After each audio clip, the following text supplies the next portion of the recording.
Welcome, everybody. I am Diana Murphy, and I am part of the Outreach, Education, and Workforce Development team here at the Co-Design Center for Quantum Advantage.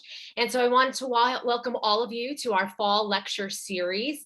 You will see it's a little bit different than how we had done this past spring, in that we are now going over the science, of course, which is important, but then focusing, on more on the people in the center and their career paths to get where they are. And so our first speaker out of the six lecture series is going to be Michael Hatridge, who is an assistant professor from the University of Pittsburgh, and he'll be talking to us about modular quantum architectures via parametric controls. That was a mouthful, Michael, but I will turn it over to you. All right, thank you very much. Welcome everybody. I can't see you, but I assume we're all smiling at each other. If I can make this work. So I was asked to do two things today. The easy one is to tell you a little bit about the science we do in my laboratory. The hard one was to ask how on earth I got here and who I am. That actually took a fair bit of soul searching last night. So just to orient us a little bit, I run a superconducting devices experimental group at University of Pittsburgh.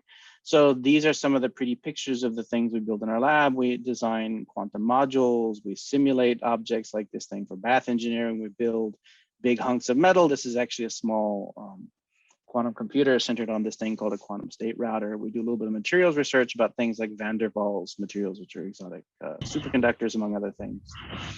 And that's where I am now. Ian Mondeground, your light. Yeah, thanks. So where did I start and how on earth did I get here? So I grew up in a little town in South Texas called Victoria, about 50,000 people. I did my undergraduate work at Texas A&M, where I got a BS in physics. Then I left the state. It was a fateful decision to go to UC Berkeley for graduate school. And then I was a postdoc at Yale, and now here I am at University of Pittsburgh.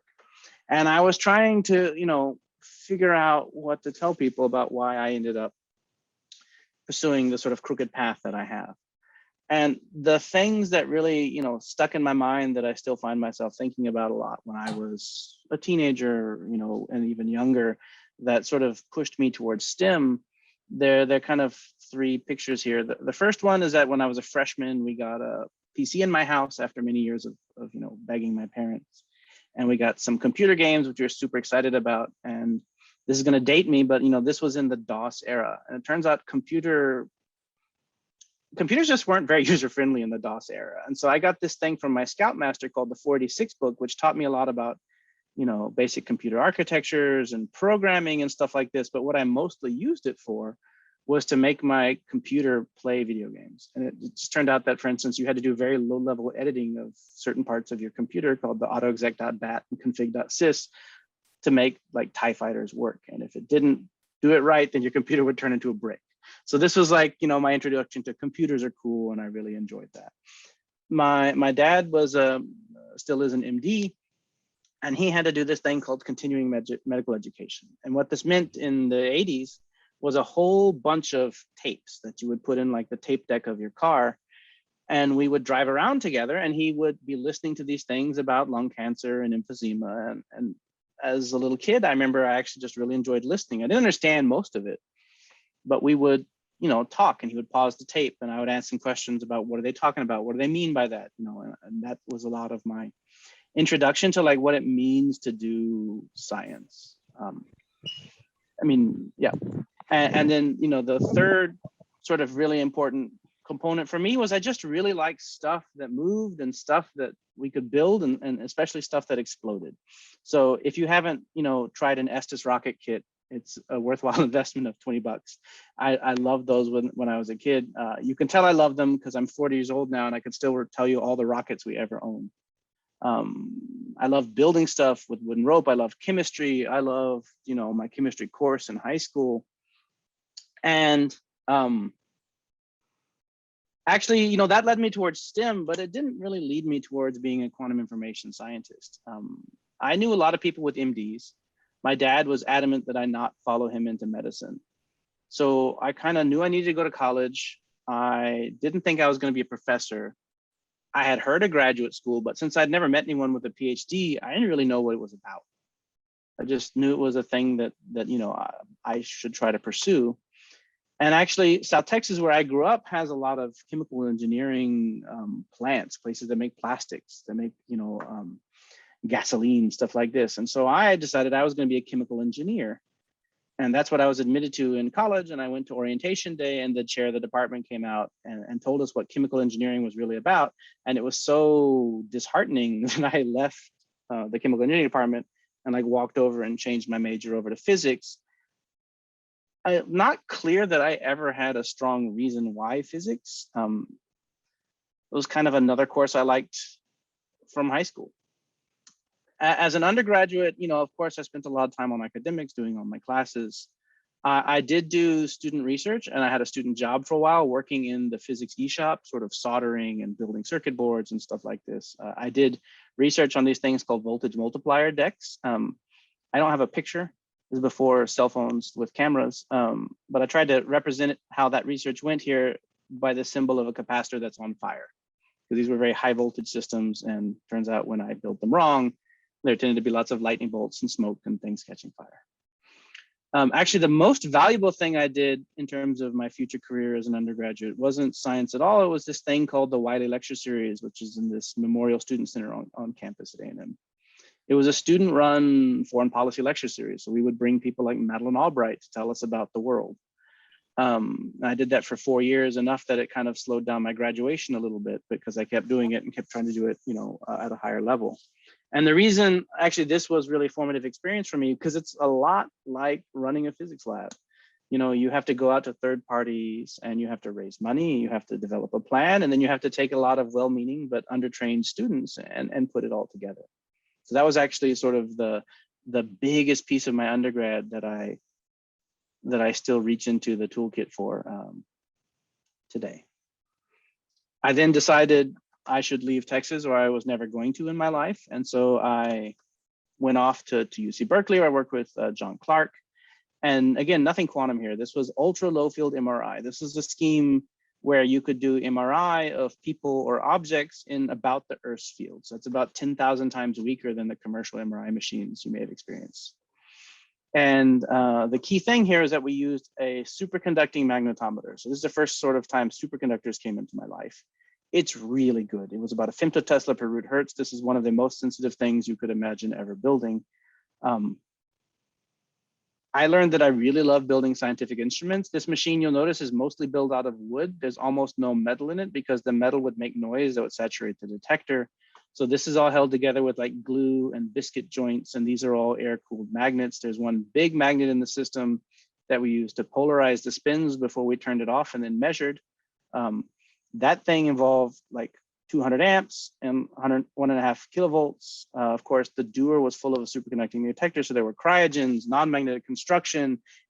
It literally was an empty room. We built all of this stuff, you know, from pieces. And that took sort of the first 3 years of my PhD until I could build the whole system by myself. And then we would use it to image things. So of course, if you have a doer that kind of has a gap under it, like yay big, the first thing you do is you shove your arm in there. And so this is an image of my arm. It looks a little funny because what's called the contrast, the difference between light and dark, is really extreme. So here's yellow marrow, it's really shiny. Here are tendons, they're basically completely black. Here's fat. Here's muscles here kind of in between. And one of the things that made this MRI machine special, one of the things we're interested in, is that when you do MRI in the Earth's field, it's very weak compared to a standard machine. The thing called contrast, that is the difference between light and dark that you would develop in an image, is very different. So at high field, for instance, we might have this sample that has these little agarose gel tubes in water. At high field, you can't really see the small tubes at all. At low field, you could make it so that this stuff was completely wiped out and you could only see the agar gel.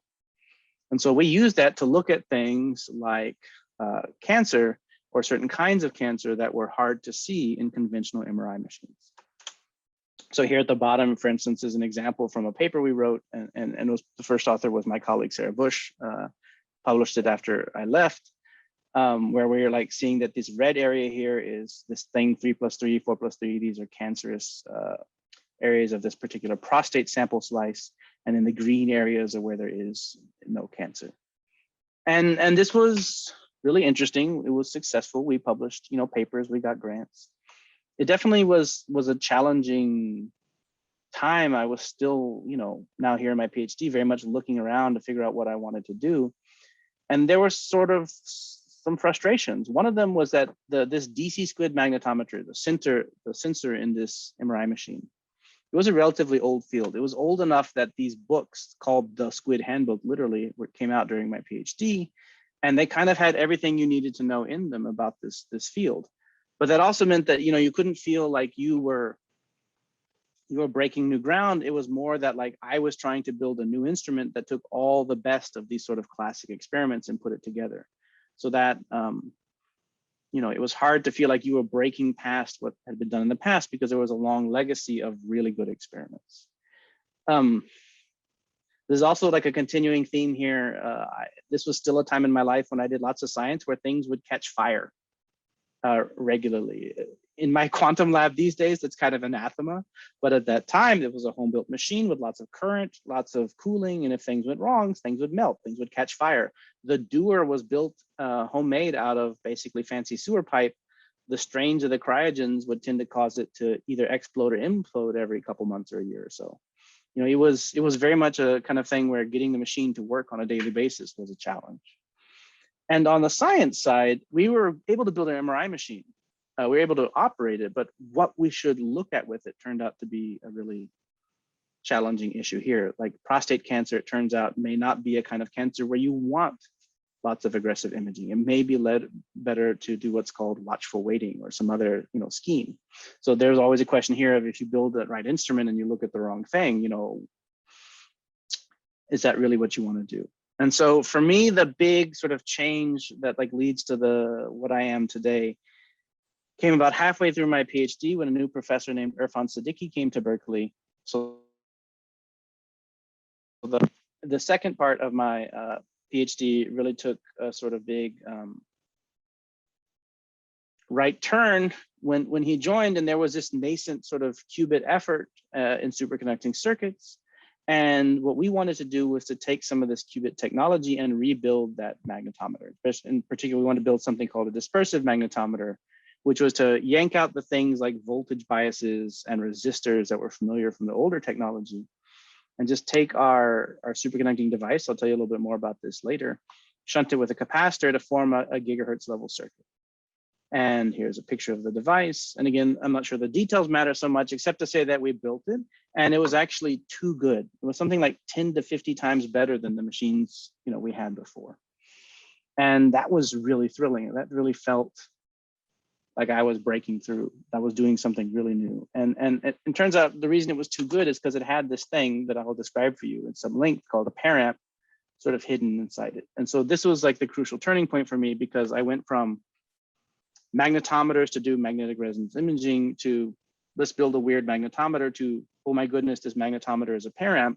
And turns out this parametric amplifier is exactly what you needed to measure superconducting qubits. And so now I had kind of done a complete right turn towards the end of my PhD. And then I was off now to still build scientific instruments. It's still sort of a key thing that I love and do every day. But now I was refocused towards this sort of superconducting quantum information science. And that really, for me, the first time I measured a qubit was not until I was a postdoc at Yale University with Michel Devereux. And that's really when I sort of felt like I hit my stride. I could design experiments. I started realizing maybe this professoring business would be fun. And so each of these papers I've kind of done a clip art of here represented some questions we were asking in the lab. So here you see there's a parametric amplifier. This is a schematic of what's called qubit readout. Here we wanted to ask, if you have a really good measurement system, but you do a weak measurement, like what happens?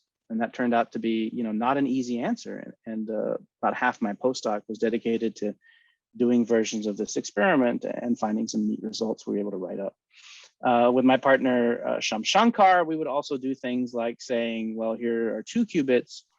We can do what's called feedback. Again, we can measure these qubits and we can act back on them to like fix an error in the same way you have feedback in the air conditioner in your room, the cruise control on your car, all of these classical processes. But can we build a feedback circuit where we don't have to observe the answer? So we can build what's called an autonomous system. And this paper was, the answer that we came up with for that particular question. This third one here, again, like just a nice result I think is really neat, was can we entangle our transmon qubits, these superconducting qubits, with flying photons like they do in optics? And can we build in superconducting circuits the machinery that would allow us to do this sort of classic optical experiment?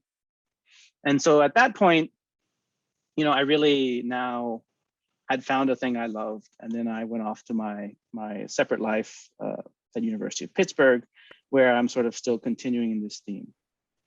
But I think the points to emphasize before I get into the science part of the talk, and yeah, if you have a question, please shoot it in the chat as we go along, was that this was not, anything that I really aimed at. Like to say I'm a quantum information scientist or I do quantum computing was not a statement, I really made until sort of the middle to latter part of my postdoc. At every time I was just trying to do something fun and exciting and take the next step.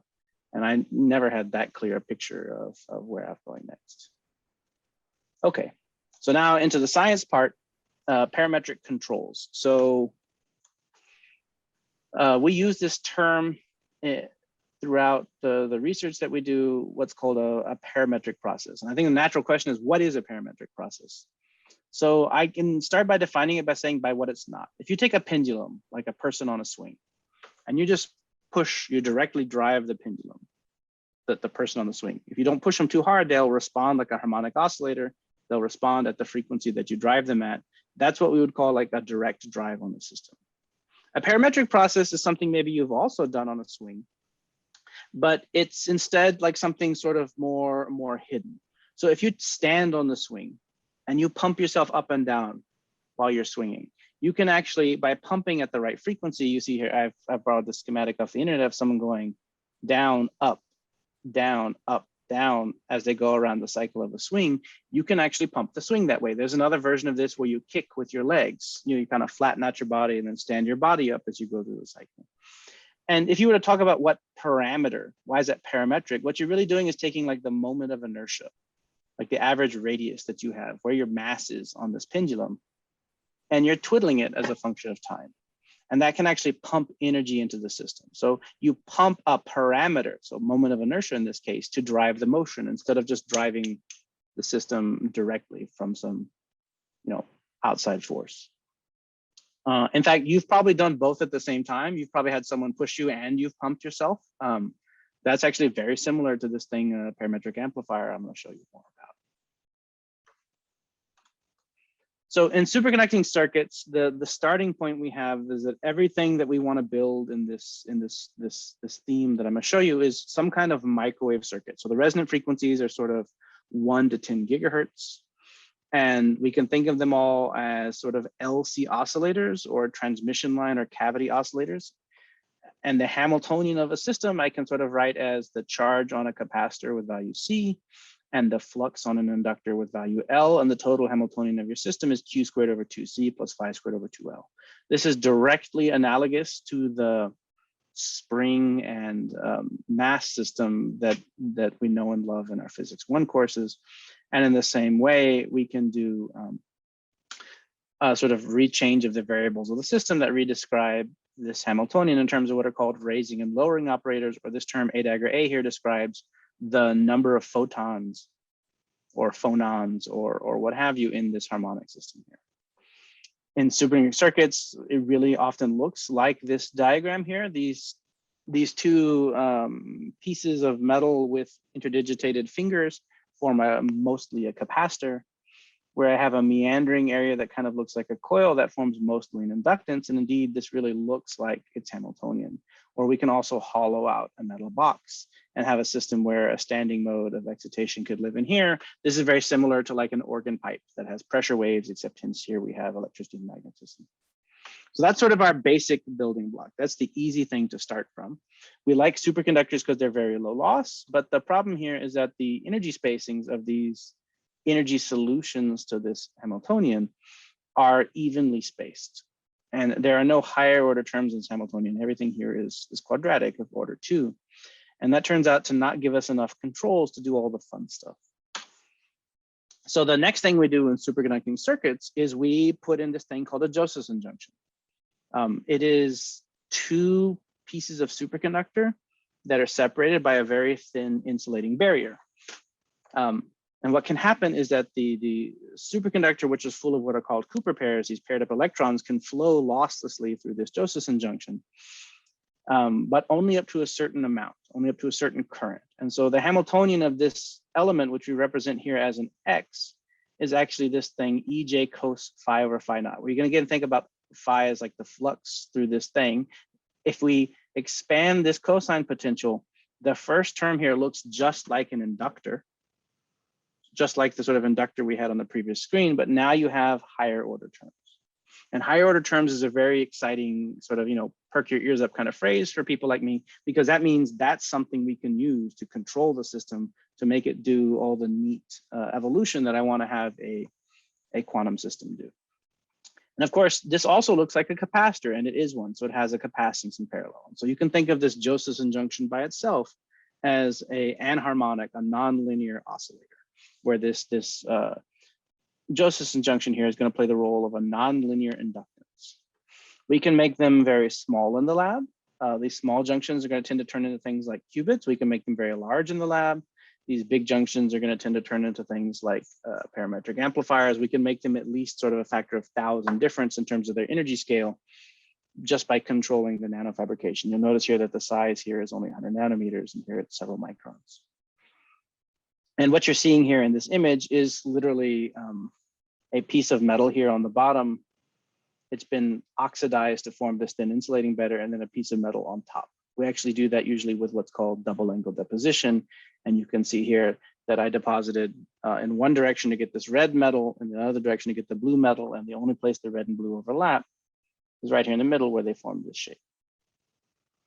Okay, so now we have nonlinear terms in our Hamiltonian. That's very exciting. The sort of next basic ingredient of the sort of qubits based on superconducting circuits these days is to then take a Josephson junction, which is very nonlinear, and shunt it with additional capacitance to sort of tame the nonlinearity, to tamp it down until it's like just nonlinear enough. And when I do that, I'm going to get a new Hamiltonian, which looks a lot like my harmonic oscillator here, except instead of a quadratic potential, it has this curvature from the Josephson junction.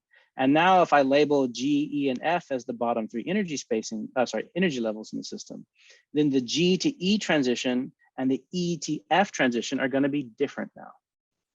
When I write the Hamiltonian of the system, this term is the term I expect from a harmonic oscillator, but it's modulated by this quadratic term here. And this alpha parameter is the difference. So for instance, in this circuit, this might be like a 5 gigahertz qubit with the next transition at 4.8 gigahertz, and then 4.6 and 4.4. So it's just nonlinear enough to give us the controls that we need to form a qubit. If you take this system and you drive it only at 4.8 gigahertz, you'll only make transitions between the bottom two levels. You can pretend the rest of them don't exist, and that forms a qubit. In real life, it really looks kind of like its picture. The Josephson junction is this nanoscale object I showed you right in the middle. These two big pads of metal form a big capacitor to create this capacitive self-charging energy. Okay, so that's all very standard. Lucas asks, do you actually use the higher energy states, or is this just to make a Tula system? Lucas, you can have it both ways. If you want to use the higher energy states, they're certainly there. They tend to relax faster. But for instance, you might use the F state to have a 3-level system in some experiment, if that's what you need. Okay, so let me finish Lucas last and answer the next one. The challenge, Lucas, is that if you want to just treat it like a 2-level system, it needs to never go to the 3rd level on its own.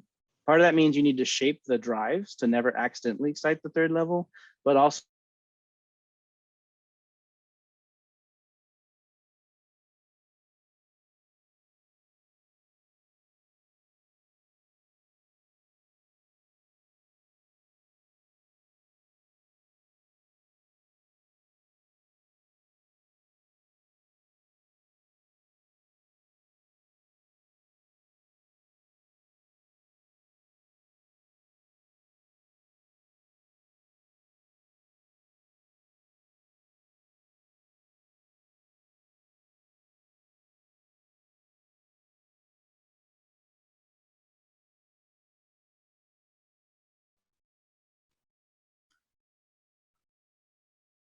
Okay, it looks like our speaker froze for a minute. I just sent him a direct message just to let him know. The fun of living in the virtual world.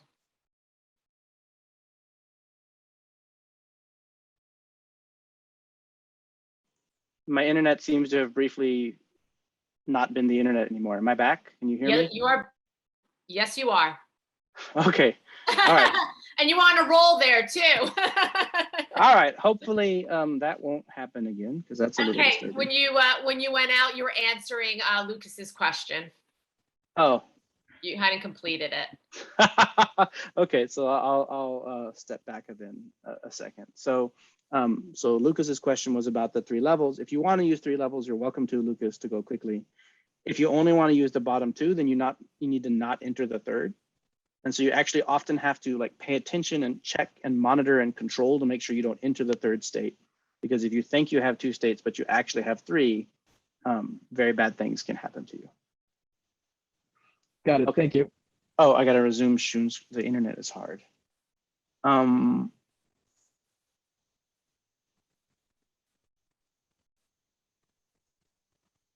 Is my screen back? Yes, it is. Okay, great. But now the chat's gone. And so the second question was about how does the capacitor tame the nonlinearity? It basically changes how much critical current, or sorry, how much current flows through the junction when you put 1 photon in the circuit. So there's a thing called the impedance, which is like the ratio of the inductance to the capacitance. And so by playing with that, you can make the circuit sort of feel or not feel the capacitance at different levels. Okay, good questions.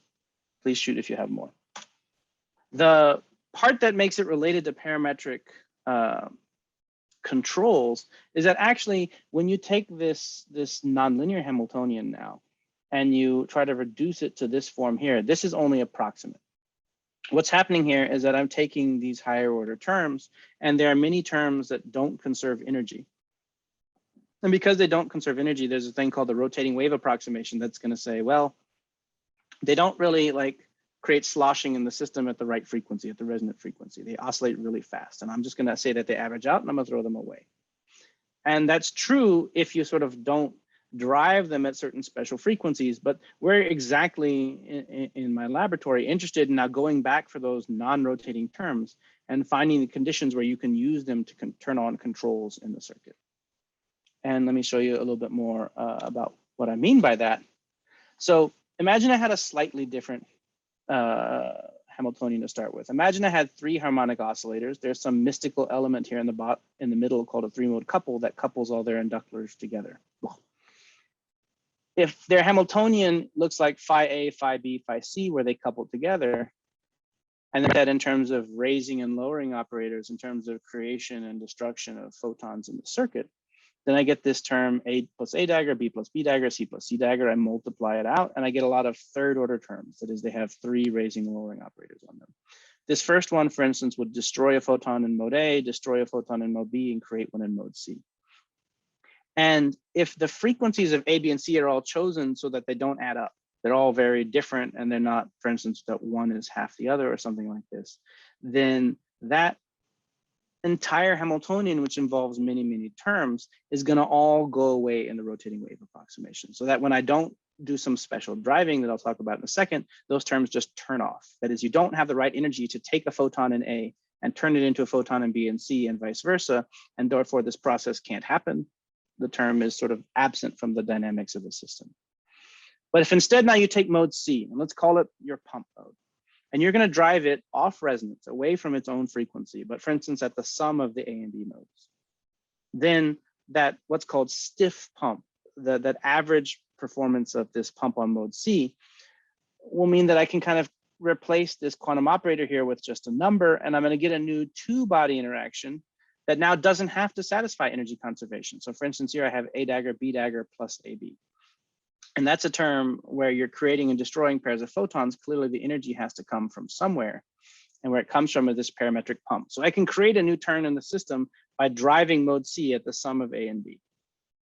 And when I turn off that drive, that term goes away. So now I have what's called a parametric control. I have a new kind of dynamics I can turn on just by applying this pump or not. And you'll notice here that there are a lot of terms in this Hamiltonian. I didn't even write them all. And so therefore there are a lot of interactions that I can turn on, and I can pump mode A, I can pump mode B, I can pump mode C. I just have now a ton of controls. The first one I showed you results in a thing called phase preserving gain. So that's why we call it a gain process in this sort of simple example. There's another very common one called photon hopping or photon swapping or conversion. It has one raising and one lowering operator. That's just going to swap a photon between mode A and mode B here. And I do that by driving at the difference frequency. So now if I have this three-wave mixing in my circuit, then all the sum frequencies are going to generate things like this first term here. All the difference frequencies are going to generate the second term here. And now if I want to build a quantum device, then I just need to figure out like how then what combination of these controls will result in the dynamics that I want. And I should say here that, you know, this is all in my lab done in superconducting circuits. In Josephson junction, there's also optomechanics, diodes, optical fibers, lots of other places in physics where this same kind of interaction can be realized. And the thing that we call parametric amplifiers, where all these names come from, the special thing here to realize is that I build this coupler between two low Q harmonic looking cavities. That is, things that don't look like qubits, things where the light doesn't stay very long. And in particular, an amplifier is just some set of modes that have these interactions where what I want to do is to have light flow in and light flow out and have basically it be amplified, have more light come in out than comes in. How do we realize these couplers? There's sort of two ways. There's sort of a 4-wire approach here. It looks a little complicated. You just need to know that it has 4 Josephson junctions. I put a magnetic flux in it to break the symmetry. And then these 3 modes, A, where current flows left to right, B, where current flows top to bottom, and C, where it flows in at the minuses and out at the pluses, have exactly that kind of 3-wave pure mixing term that I showed you on the last screen. So this is a really nice circuit element. It's called the Josephson ring modulator.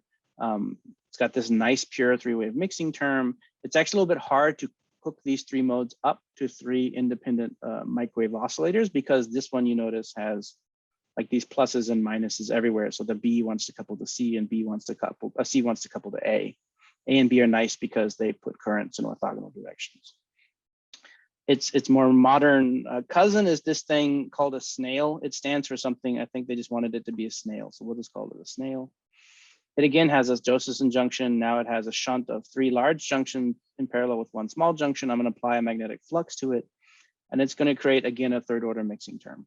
It has only 2 leads, which makes us like it. You'll see it in all of my designs moving forward, because you can just kind of paste it in the circuit, whereas this is a more complicated microwave shape.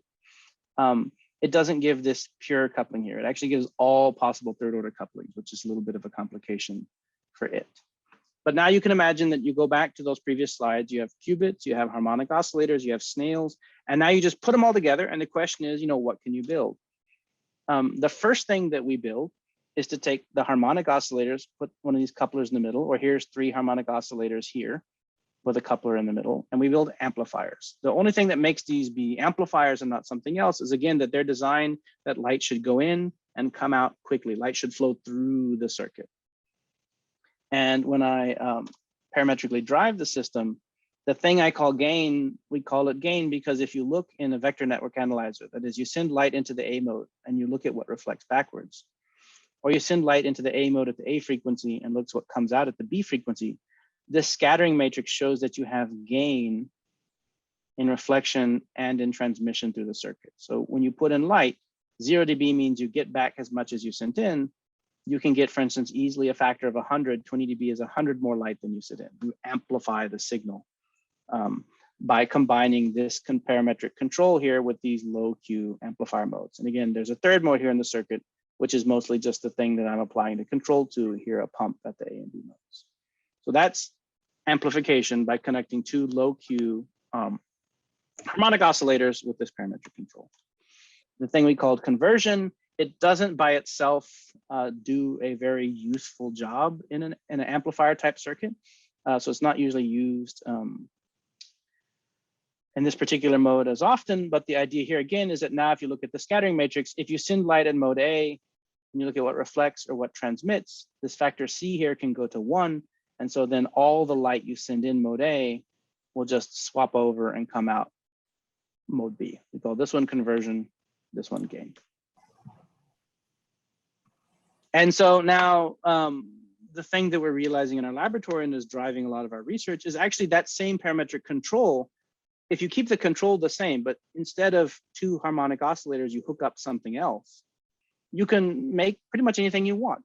So you can make a parametric amplifier, but you can also, for instance, in a paper that came out of Japan in Nakamura's group, do 2-qubit gates. So here are 2 qubits. You see the snail here causing 3-wave coupling. Now you can make qubit gates. That is, you can build the gates of your quantum computer this way. And the thing I'm going to tell you about in a second, you can connect high Q cavities where the light never leaves and move light back and forth to form something called a quantum state router. You can even do this thing called bath engineering. You can do, as far as I can tell, almost anything you want, just by the right combinations of what kinds of objects you're coupling with parametric controls. And so in the last piece of my talk here, I just wanted to show you some of the relevant quantum research we're doing this way, in particular focusing on this quantum state router. So what is a quantum state router? In most superconducting circuits, like the ones you've read about in the news from IBM and Google, they have lots of qubits, they have couplers in between them, but they're all connected to their nearest neighbor to form kind of a lattice. And the problem here is if you have to couple qubits that are far apart, you have to swap the light in between all the qubits in between. It takes a lot of physical gates to make the logical operation between distant qubits. So a modular structure is to say, okay, build a small quantum computer that has qubits in it until that becomes inconvenient. And then take those things and now couple them over this thing called a router. And you're going to label this special mode that talks to the router as a communication mode. So here you'd imagine it's a piece of this same kind of quantum computer. But now these qubits can now swap into the communication mode. I can swap light over the router to the next communication mode and then operate. And therefore, like these 2 qubits, even though they're in different modules, the number of gates required to move between them is as small as possible. And that means, less time, sort of wasting time trying to connect things that are far apart. Okay. The particular form of parametric control we're using here is that swap operation. So one way of doing that, imagine you had 2 harmonic oscillators or 2 qubits, and you could move one of their frequencies up and down. Or imagine you had a coupler in between them and you could turn it on and off. In that case, when they're on resonance and the coupler is on with this strength G2, then light, like for instance, a photon in mode B, will swap back and forth between mode A and mode B. If you want to move the photon over, you wait what's called a full swap time. If you want to entangle them, you can wait a half swap time. And then the photon will kind of be half in each side. So that's an entangling operation. The swap one just moves light from sort of register to register. It's like changing the index of where your qubit information lives. So we're going to rebuild that with this parametric pumping. Where again, we're going to pump some kind of object here that gives 3-wave coupling. I'm labeling it S here for the snail. And again, we're going to pump the snail at the difference frequency. And now you see we create the same Hamiltonian here. But now the qubits don't have to be at the same frequency. They can actually be far apart in frequency. And I can actually couple many objects together here and uniquely identify them. As long as all the difference frequencies in the system are different, then I can pump different interactions and have individual control in the system. So this is what we're going to do. So again, here very quickly is my module. You might imagine it has 4 or 5 qubits coupled to one communication mode. For now, we're going to simplify just down to 1 qubit, 1 communication mode. And then the router's job, the focus of our research, is how to take, for instance, 4 of these communication modes and generate all 6 potential couplings between them. So that no matter where your light starts, you can swap across the router once and get to your destination. Hidden somehow in the guts of this machine are going to be a snail to give us these 3rd order couplings that we want to use. And again, the trick here is that the frequency differences, if 1, 2, 3, and 4 are all different frequencies and all their differences are unique, then by picking which frequency I drive at, I pick which of these links here that I'm going to activate. This is a picture of what the device looks like. We have these things we call helper modes in the system. And this is sort of the technical details of the device, but what is really important to take away from this is that actually all the frequencies in the circuit are designed to miss each other. Nothing is designed to line up carefully because that's actually really hard to do in these circuits. We design them to miss and to tolerate lots of missing, or at least as much as possible. That's really handy for building the circuit. The problem is each of these couplings here then is actually a number smaller than 1. So our snail mixer here has a third order nonlinearity, the thing I want to use to drive all the gates in my system, but it's going to be knocked down by about 4 orders of magnitude. So that is a challenge, but the neat thing about parametric controls is that we can turn them on to be very, very strong, even though they're based on very, very weak nonlinearity. Here's sort of a schematic. The router is actually just going to be a big rectangle. The 4 lowest modes of this hollow rectangle are going to be nearby. So the purple one nearby cavity 4, et cetera, nearby, but missing on purpose. And we've just put them in the right places along this waveguide you see here to have strong couplings. And now you can kind of ignore the router. You're never going to use the modes of the router explicitly, but the presence of the snail and these other modes gives you effective 3-wave couplings right across the system. And again, part of this is we want to use 3-wave couplings. The other part of this is that we just want the router to not have to be as good as the quantum modes of the system. If you build a new piece of the system to solve a problem, and it has to be just as good as the qubits themselves, it's sort of just like having more qubits. So a lot of the technical parts of this design here are so that the communication modes and the modules can be very long-lived, but the router lifetime doesn't have to be. Does the frequency shift between the couplers cause efficiency issues? Would this, okay, so sorry, I missed 2 questions here. The first one, would this third order parametric scheme work with qubits at the same frequency? No, you don't want the difference frequency to be 0. You want it to be like finite and some comfortable frequency that's easy to pump at. The direct exchange thing, for instance, other groups have used in the research is really what you're going to use if they're on resonance. The difference frequencies between the different modes don't cause efficiency issues. The only problems that you have in the system is, like, let's say modes A and B are 3 gigahertz apart. If C and D are also 3 gigahertz apart, then you can't turn on one coupling independently of the other. So spacing everything out nicely in frequency so that every frequency is unique and no pump frequency accidentally collides with a mode frequency is the challenge in the system. Okay, here's what it looks like. It's a big hunk of aluminum. These big 4 blocks are the quantum modules with their 4 communication cavities. And this whole thing, you can think of it as a small modular quantum computer that we've built and been operating the lab for a while now. Okay, I'm going to skip past this so I don't run too far over time. Now I should show you some data. I should show you that I'm actually swapping light over the router here. So what we're going to do is to just take these communication modes, no qubits, no extra stuff, and connect them to the router. And then what we do is sort of drive a voltage blip on cavity 4 to put some light in it, some coherent state in it. And then we turn on the drive, and then we just watch light, which will continuously leak out of 2 weak ports we've connected to C2 and C4. So we just monitor continuously the system. And what you see here is, for instance, if I look at the in-phase component of the voltage in these 2 cavities, is that they're just flopping back and forth. The red, white, and blue here is going from negative, 0, positive. So everywhere there's a white line here, all the light has left this cavity and gone to the neighboring cavity, and it just goes back and forth and back and forth. And if I sort of cut you a dotted line along here, then you can actually see that the neat thing about the light is it's spending half its time in each cavity.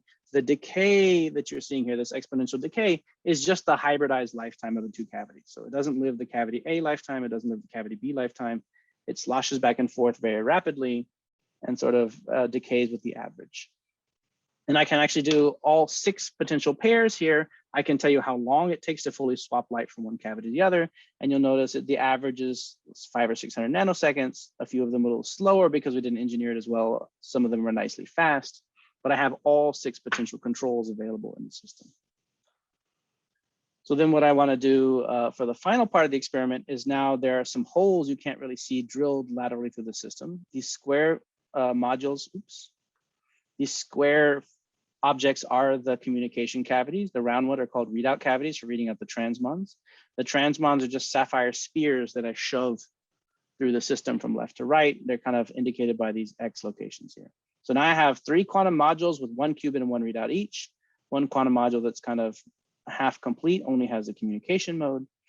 And now there's some technical details here to drive gates between qubits and cavities inside the modules. I use a more standard 4-wave coupling. It's again a parametric kind of gate, but I don't want to talk about the details. What I really want to do now is to say, this is a small computer. Here's the qubits. I just want to interact the qubits and just see how good a job I can do with all this machinery I've built in between. So now here is an example where we repeat the same protocol of moving light from left to right, but now we're going to start with one photon in qubit 2, swap it to its communication mode, swap it over the bus, just like I'm supposed to, over the quantum state router, then swap it into a final qubit, and then I'm only going to measure the 2 qubits. So if my light has gone all the way across, which it has here, you'll see that I get these fringing patterns, but now instead of coherent states of light, this is the polarization of a qubit state that I'm swapping back and forth across the router. The transfer efficiency here is like 73%. The problem in the system right now in our first iteration is just the lifetimes of the qubits are not particularly long. The presence of all these pumps and tricks that I'm playing to move the light are not shortening any lifetimes. We just didn't build the best qubits and the best lived cavities. I can do more than that. I can use this root swap kind of operation I told you would be entangling, and then another series of swaps to, for instance, create one photon in qubit 2, create what's called a bell pair, the state like 0, 1 plus 1, 0 here, where half is in Q2, half is in the communication mode, then swap the other half of the pair over to qubit 4 and do a tomography on both of them. And I can do this among all the 3 qubit pairs. You see I get 77% fidelity, which is quite nice for the best. 58.7 is the worst. They're all above the threshold of entanglement. The reason these numbers are different and the reason these numbers are not 100% is just the losses of all of these modes in the system. And you'll notice that some of them are better. For instance, Q2 and Q4 are the best. Q3 is not as good. And so you'll notice that as you use different qubits here, they just die a little faster while I'm doing the quantum computing, and that's what's changing the fidelity. Okay, the last thing we'd like to do here is try to entangle all 3 of these primary qubits in our system. The sequence is a little complicated. Here we're hitting 50% is the bound that we want to cross. You see we're sitting sort of right at it, on a little bit on the underside. And again, what's happening here is that I have these parametric controls. I have my quantum state router. It's actually working really nicely, but the qubits in the system just don't live long enough to give me time to do all these operations that I need to do. This is kind of the story, I think, of every non-error corrected quantum computer right now, is that you'd like to do some big complicated computation. You'd like to build some big complicated quantum state. You have a certain series of gates you'd like to do. The question is just, can you do the gates before the light dies? And so this is sort of where we've hit our limit in this generation of the experiment. But that's fine. I told you my joy in life is building scientific instruments. So here's the new router. You'll notice there's a bunch of technical innovations. It's very shiny. It has now seams in it where it didn't before. They're all carefully polished. I've pulled, for those of you who are playing sharp attention, the magnet and snail into sort of a pocket on the side. And that's actually improved our lifetimes by about 100-fold in this quantum state router. So this is the thing that we're working on in the laboratory right now. When we have it equipped with good qubits and good cavities, this will allow us to come back and do 3 and 4 qubits and entangle them all nicely with a very high fidelity gate. Nothing is changing about the underlying physics. It's all just the technical issues of building all the modes well enough and hooking mini modes, right? There's something like 17 quantum modes we care about in the system with no bad ones, so that we can really operate the machine. And looking longer term, because C2QA is a center about sort of a bigger future, right? One of the many questions we need to ask are, like, how can we make the gates themselves go faster? Are there any physics limitations about these lifetimes, or is it really just engineering? Or, another really important one is, how do we then, for instance, hook multiple routers together? How do we build a big computer? How do we operate a big computer in a way that is sort of the most bang for our buck in terms of computing power per suffering in the laboratory? Okay, so that's kind of where this one theme of research is going. If you sort of go back a couple of slides to where I try to tell you that everything can be built with these couplings, you'll see that there's similar themes going along for amplification, for gates inside the quantum modules themselves, where again we're using the same philosophy, sort of the same parametric controls, and just trying to find the harmonious combination of sort of engineering details and underlying physics allow us to build really nice quantum systems. All right, I should stop here because I'm running out of time. I want to highlight Chao Zhou and Pinlei Liu, who are really the two students who drove this quantum router experiment. Here is the lab more broadly. We're the Pitt Panthers on campus here. You'll notice we haven't had a group picture in a long time because the COVID, I have a lot of heads just pasted on top of other people. So that's the Hat Lab. And here are our collaborators who helped us with this router project. And I want to highlight William Strang, who's actually the machinist in our machine shop, who's able to help us turn all of these physics designs, all these Hamiltonians, into metal so we can actually get them in the fridge. Okay, thank you very much. And then I think I have 5 or 10 more minutes to answer any more questions you might have. Shoot them in the chat and I will answer them. Thank you very much. And Michael, while we're waiting for that, can you just your path to get where you are is very interesting in that you were really far into your academic career before you really became interested in quantum. Were there any memorable mentors that really were influential into into your science and your path that you've taken? I guess I was fortunate during my PhD and my postdoc to have both really good fellow postdocs and really good professors that I worked for that really pushed me. So John Clark was my first mentor, then also Irfan Siddiqui at Berkeley and Michel Deveray and Rob Sholkoff at Yale. They all just provided really good mentoring in how to go about the business of being a scientist. Like, John Clark and I were not talking about quantum information. He had that in a different part of his lab. That wasn't my project. So he didn't steer me towards the technical content of where I ended up. He just taught me how to be a good graduate student, how to do a scientific project. There were good postdocs at Berkeley. So Michael Musley on the MRI project and our VJ on the magnetometry project. They really were the people who were in the trenches with me every day on the technical details. So how did you actually, and still, just out of curiosity, how did you, because just in talking to the student community, how did you actually go about, finding a mentor? Is that something that you just, school, because that's always, we have a lot of students that will ask that question. Okay, well, you've got the, how do you get a mentor? I just see, because, working at Brookhaven National Lab, we have a very large internship community that comes here over the center. We pair them with the mentors, but, how did you go about actually finding a mentor? So by the time I got to Berkeley, I knew, okay, at undergraduate, my mentor was the the official undergraduate physics mentor, Glenn Anule. He was excellent, but he was our mentor. So that was on my sheet of paper. That wasn't hard. In graduate school, I knew I wanted to do condensed matter physics. So I'd kind of read about the different professors that were there, but I didn't really know exactly where I wanted to be in there. I ended up sitting next to John Clark at the, I don't know what's called, orientation day. And I needed a summer job because I needed to move out of Texas. And so I said, can I have a summer job, John? And he said, sure. And we agreed we'd revisit it after 6 months. And I just never left.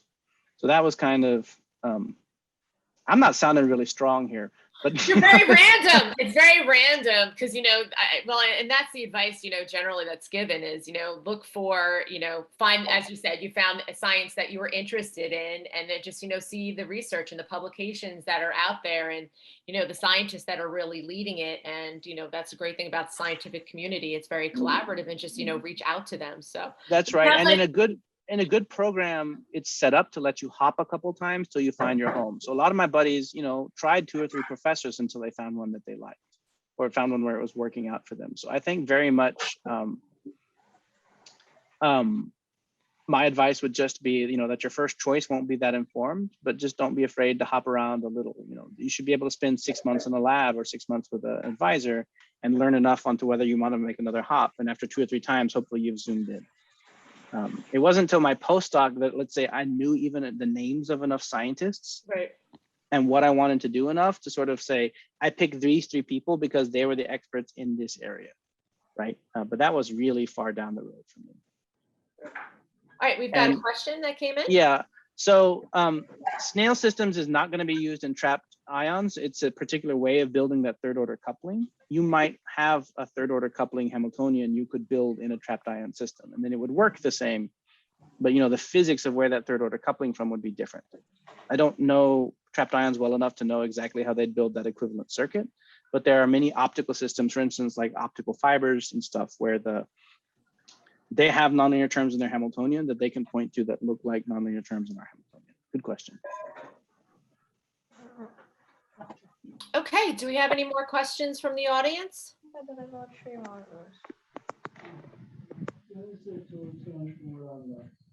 Yeah. Okay, well, Michael. Well, oh, sorry, there's one Wait, last yes. question. Yep. Hey, Chinshu, the speed in the router is an interesting question. If there's a nearby transition, and like, let's say the transition is 50 megahertz, and you start to make your Rabi rate, you're flopping across the bus fast compared to 50 megahertz, you'll run into a problem there, right? So that's one speed limit. The other one is just, I'll answer that one. The other one is just how hard you can drive the snail, how much light you can put in the circuit before you either like heat the fridge or heat the snail or like exceed the snail critical current. Those parts we don't know as perfectly. For an earlier version of this experiment, for instance, we would heat up the whole dill fridge with the pump. So that's really extrinsic to the quantum circuit, but still important. If we really get that part of pump coupling perfect, then I guess the ultimate speed limit is going to be related to the critical current of the snail and how much current it takes per how much coupling. And so Diane asks, does the HAT and HAT lab stand for anything? Yeah, the HAT is just, so some people, like I worked in a place called Q Lab, I worked in another place called the Quantum Nanoelectronics Lab. So there's like one school of naming your lab where you give it like a cool name. The other school is, for instance, the Rob Sholkoff Lab is called RSL for Rob Sholkoff Lab. In my case, Hatridge Lab, became Hat Lab.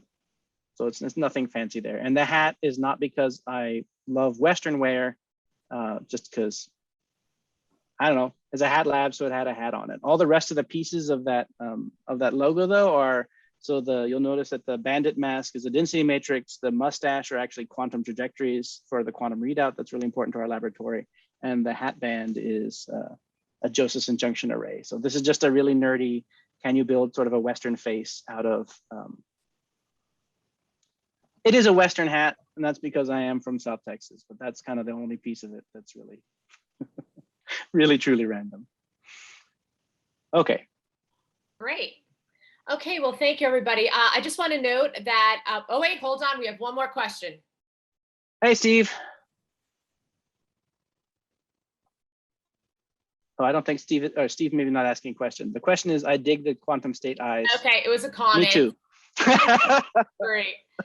All right, before we leave, because we're coming up to the top of the hour, I just wanted to let everybody make a note that the next lecture is on September 23rd, but is going to be from 1 to 2 p.m. instead of our normal 12 to 1 time. And the speaker is going to be Jeff Thompson, who is the Assistant Professor of Electrical Engineering at Princeton University. And he will be speaking to us about quantum networks and transduction with rare earth ions and his path, his career path. So Michael, thank you very much. It was great to get to know you better and your contributions to the C2QA Center. So thank you very much. And everybody, enjoy the rest of your day.